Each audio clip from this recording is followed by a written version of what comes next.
فیلم ما از آغاز تا انجام راه است. زبان این فیلم پورا زبان آدمی است. بسیار می‌خواستیم که ما در همکاری با روسیه و ایران فیلم سازیم. تاجیکا من فکر نمی‌کردم انقدر نزدیک باشم به ما.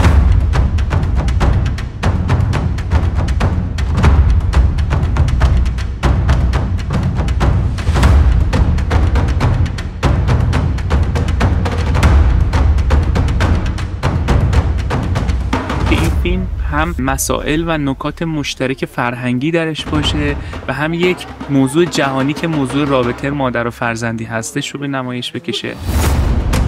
وسواس زیادی که کارگردان توی بخش نگارش فیلمنامه، انتخاب بازیگر، انتخاب لوکیشن و حتی سر ضبط داشتن، این وسواس نشون میده که اهمیت خیلی زیادی برای کار خودشون قائلن.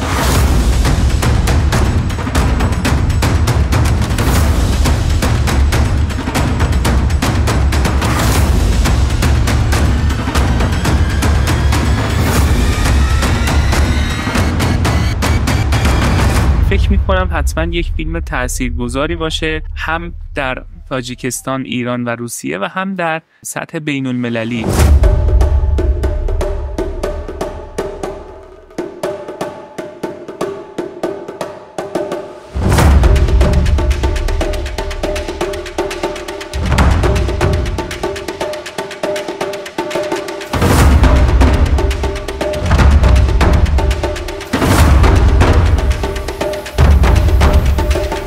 Я просто очень боюсь, чтобы не было ничего, поэтому берегите режиссера, остальное все будет.